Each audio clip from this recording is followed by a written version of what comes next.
গড়বেতায় যদি সবজির দাম 20 টাকা হয় তাহলে মেদিনীপুরে কেন 100 টাকা হবে? অবিলম্বে সবজির দাম কমাতে হবে। এই সবজির দাম বিজেপি মানছে না, মানবে না। সাধারণ মানুষের স্বার্থে বিজেপি আন্দোলন। এই সবজির দাম বাড়ছে কেন? তৃণমূল সরকার জবাব চাই, জবাব দাও।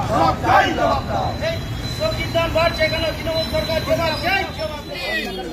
ভারত মাতা কি মমতা বন্দ্যোপাধ্যায় হায় হায়, মমতা বন্দ্যোপাধ্যায় হায় হায়। মেদিনীপুর শহরের সমস্ত বাজারে আজকে দীর্ঘদিন ধরে 80 টাকা 100 টাকা কিলো সবজি, 120 টাকা কিলো সবজি, পটল ঢেঁড়স থেকে শুরু করে কুঁদরি থেকে শুরু করে কুমড়ো থেকে শুরু করে সমস্ত সবজির দাম আকাশ ছোঁয়া। কিন্তু এখানে অপদার্থ তৃণমূল সরকার, এখানকার পৌরসভার চেয়ারম্যান ডিএম তারা ঘুমাচ্ছেন। এখানে ফোড়ের লাল দালাল লাল কাজ করছে। যারা খুচরো ব্যবসা করেন তাদেরকে বেশি মূল্যে কিনতে হচ্ছে। তারা আমাদেরকে জানাচ্ছেন যে আমরা 60 টাকা করে কিনছি, 70 টাকা করে কিনছি, তাহলে আমরা 10 টাকা লাভ করবো না? তার মানে দালাল রাজ কাজ করছে এখানে। আমরা 25 তারিখে ডিএমকে, পৌরসভার চেয়ারম্যানকে, এসডিও কে জানিয়েছি লিখিতভাবে যে অবিলম্বে ফোড়ের লাজ বন্ধ করতে হবে, দালাল লাজ বন্ধ করতে হবে।